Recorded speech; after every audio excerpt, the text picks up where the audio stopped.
السلام علیکم ورحمۃ اللہ وبرکاتہ۔ تو دوستو، آج ہم مفتی سلمان اظہری صاحب کا بیان سنیں گے عرب میں قرآن اور شعر و شاعری کا دلچسپ واقعہ۔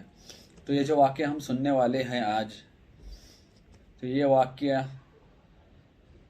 اہل علم جو ہے ان لوگوں کو پتہ ہے، عام عوام کو اس واقعے کے بارے میں نہیں پتہ ہے، پتہ بھی ہوگا تو بہت کم لوگوں کو پتہ ہوگا۔ تو کیا ہے یہ واقعہ سن لیتے ہم، چلیے۔ میرے نبی پاک کا زندہ معجزہ قرآن عظیم، قرآن عظیم یہ آج تک کیوں نہیں لا سکے؟ ان ظالموں نے اس میں کھوج کر کے نکالنے کی کوششیں کی۔ 26 آیتیں نکالیں گے، 25 نکالیں گے، نکالتے نکالتے خود ہی نکل گئے، چلے گئے۔ یہی ہوتا رہے گا، یہی ہوتا رہے گا۔ جو بھی نکالنے کے لیے آئے گا وہ نکلے گا اور سیدھے جہنم میں پہنچے گا، اور تم اپنے باپ داداؤں سے وہی ملاقات کرو گے، وہاں ابو جہل بھی ہوگا، ابو لہب بھی ہوگا، سارے وہیں پر ہوں گے جو تمہارے انتظار میں ہوں گے۔ قرآن بدلنے کی بات کرتے ہو، اس کتے کو میں ایک بات بتا دوں، میرے آقا صلی اللہ تعالی علیہ وسلم کا زمانہ جو تھا، قرآن عربی میں اترا ہے، قرآن عربی میں اترا ہے۔ اس جاہل جپٹ کو کیا معلوم جسے اردو نہیں آتی، عربی کلام کی فصاحت و بلاغت اسے کیا خبر؟ قرآن معجز بن کر کے آیا ہے، چیلنج دے رہا تھا قرآن عرب والوں کو، ان کی زبان میں اترا ہے عرب والوں کو۔ اور جانتے ہو اس زمانے میں ٹرینڈ کیا چل رہا تھا؟ شعر و شاعری کا، لٹریچر کا، فصاحت و بلاغت کا ٹرینڈ چلتا تھا، اور شاعر مقابلے کے لیے مکہ میں جمع ہوتے، بڑے بڑے شاعر عرب کے، عربی میں جب وہ لکھتے تھے تو پھر مقابلہ ہوتا تھا، مقابلہ ہوتا، اور جس کا سب سے اچھا شعر ہوتا اسے لے جا کر کعبے کے دروازے پر لٹکایا جاتا تھا۔ سبع معلقات کتاب ہے، آج کتاب ہے، یہ کعبے کی چھت پر لٹکائے جانے والے اشعار جو شعراء جاہلی لکھتے تھے۔ میرے عزیزو، آپ کو میں بتاؤں، ہر سال بھر تک اس شاعر کا شعر لٹکتا تھا جس کا سب سے اول نمبر پر آتا تھا۔ جانتے ہو ایک وقت وہ بھی آیا جب میرے مصطفیٰ کریم صلی اللہ تعالی علیہ وسلم پر سورہ کوثر اتری، انا اعطیناک الکوثر فصل لربک وانحر ان شانئک هو الابتر۔ میرے آقا نے ایک چٹھی میں لکھوایا اور کہا کہ لے جا کے کعبے کے دروازے پر لٹکا دو، اور معمول یہ تھا کہ اس سے اچھا جب تک نہیں آئے گا یہ نہیں اتارا جائے گا، معمول یہی تھا شعر و شاعری کا، اس سے بہتر جب تک نہیں آئے گا اتارا نہیں جائے گا۔ اب جب صحابہ نے اس کو لٹکایا، چیلنج پہ چیلنج ہے۔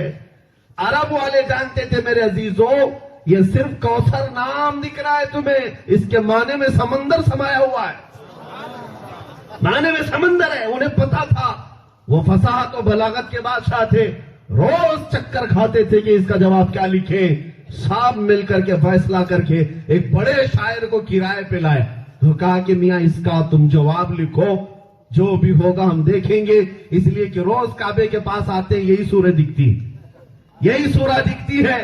وہ شاعر آیا جو فی البدی بات بھی کرتا تھا تو شعر و شاعری میں بات کرتا، خیریت بھی پوچھتا تو شعر و شاعری میں۔ اب وہ آیا، غور سے دیکھا اور اس کے بعد آیتیں پڑھا، انا اعطیناک الکوثر فصل لربک وانحر ان شانئک هو الابتر۔ اخیر میں اس نے اپنی طرف سے نیچے لکھ دیا، ما ھذا کلام البشر۔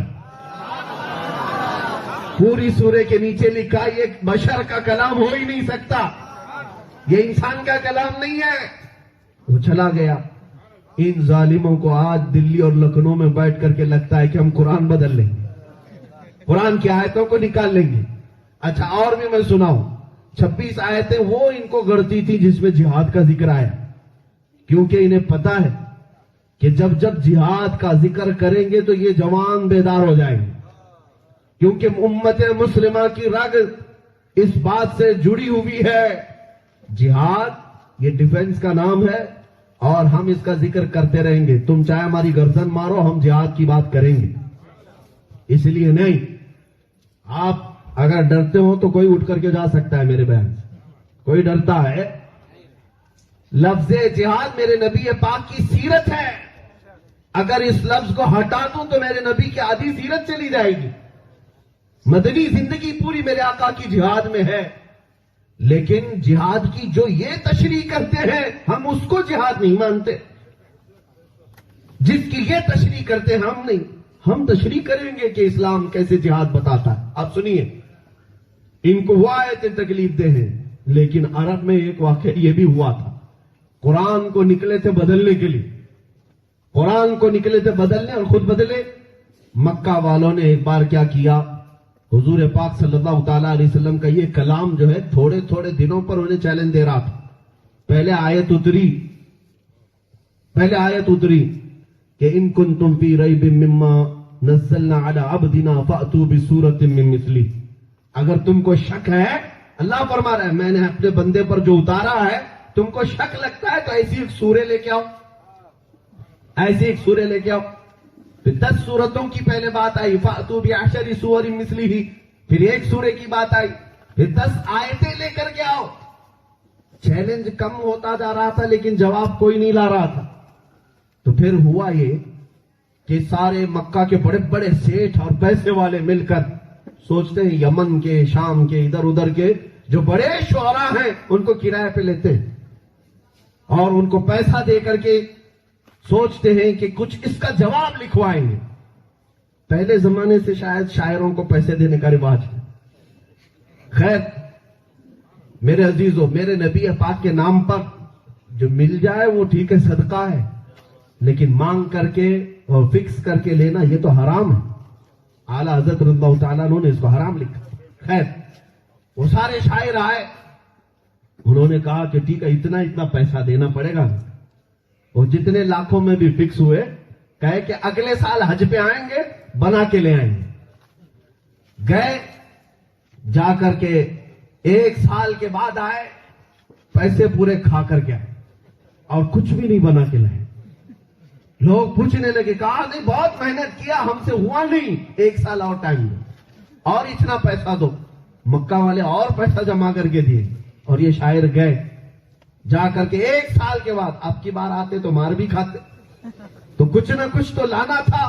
دوسرے سال آئے، آ کر کے کہا ہاں ہم ایک سورہ بنا کے لائے. ایک سورہ، وہ القاریعۃ ما القاریعہ وما ادراک ما القاریعہ. یہ جو سورہ ہے قرآن پاک کی، اس کے مقابل میں وہ ایک اس کے وزن پہ بنا کے لائے. وہ لائے اور کہا کہ ہم ایک سورہ لے کر کے آئے ہیں اور یہ سنا دینا. سب مکہ والے کان کھڑے کر کے سننے لگے. ایک نئی سورہ شاعر بنا کے لائے مکہ والوں پہ سنانے لگے. کیا؟ الفیل ملفیل وما ادراک ملفیل خرطومہ طویل. یہ بنا ہے جس کا مطلب کیا ہوتا ہے، الفیل ملفیل، ہاتھی تو کیا جانے ہاتھی، وما ادراک ملفیل تو کیا جانے ہاتھی کیسا ہوتا ہے، خرطومہ طویل اس کی سونڈ لمبی ہوتی ہے، پونچھ چھوٹی ہوتی ہے. یہ پورا پڑھنے کے بعد مکہ والے خود ہی ہنسنے لگے. ارے 1400 سال بعد آج امت ہنس رہی ہے. عربی جس کو نہیں آتا آپ ہنس رہے ہیں.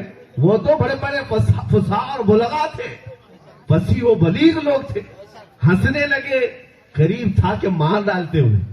پھر شاعروں نے ہاتھ جوڑ کر کے کہا یہ ویسٹ ہو گیا، 1 سال اور دے دیجیے اور اتنے پیسے دے دیجیے. یہ قرآن کے بارے میں کر رہا ہوں. یہ چلے نکلنے قرآن بدلنے.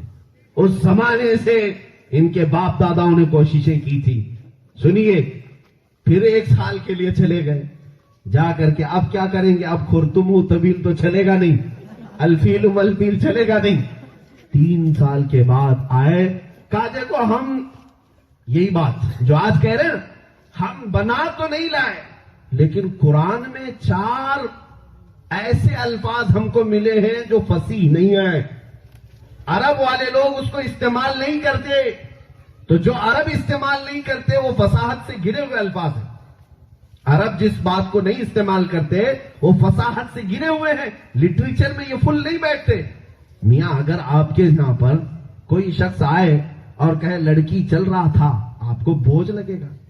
لڑکی چلتا نہیں ہے، چلتی ہے. آپ اردو زبان کے ماہر ہیں، آپ کو پتا چلے گا یہ بھونڈا لفظ استعمال کر رہا ہے.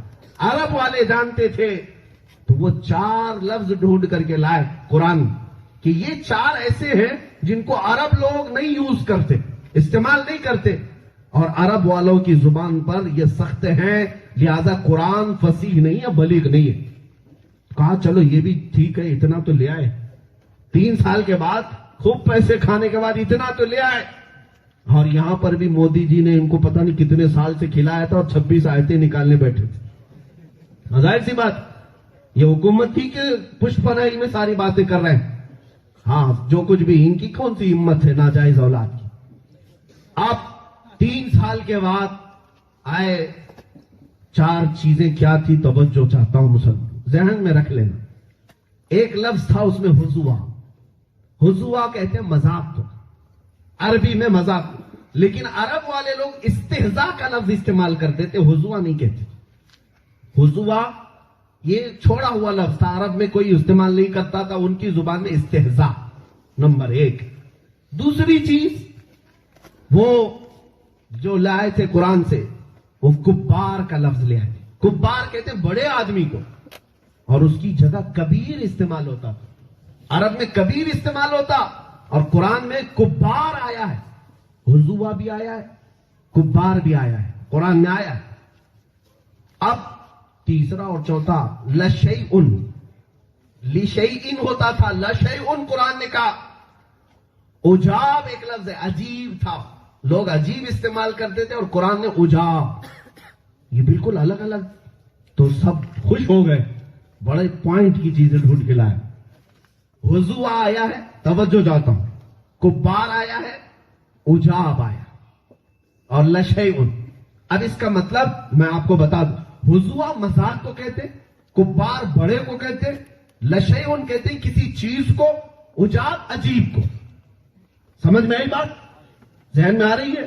12 بج چکے ہیں یا زیادہ ہو گئے. اب آپ کو میں سمجھاؤں. اب ظاہر سی بات ہے یہ 4 چیزیں ڈھونڈ کر کے لائے اور دوڑے دوڑے آئے میرے آقا کی بارگاہ. کہا محمد صلی اللہ علیہ وسلم آپ بار بار چیلنج کرتے رہتے ہیں، ہم نے آپ کے اوپر اتری ہوئی کتاب جو آپ کا دعویٰ ہے اس میں سے 4 غیر فصیح الفاظ ڈھونڈ کر لائے. فصاحت سے گرے ہوئے الفاظ ہیں، عرب استعمال نہیں کرتے. حضور پاک نے فرمایا میں تم سے بات نہیں کروں گا. وہ معجز نبی، وہ شان رسالت جانتی تھی کہ سامنے آنے والا کیا لے کر کے آیا، جواب کیا دینا ہے. میرے آقا نے فرمایا میں تم سے بات نہیں کروں گا، جاؤ ہمارے اور تمہارے درمیان میں کسی بڑے فیصل کو لے آؤ، وہ مرضی تمہاری. فیصلہ کرے گا نا کہ قرآن میں یہ جو 4 لفظ آئے ہیں یہ فصیح ہیں یا نہیں ہے، کوئی بڑا فیصلہ کرے گا نا.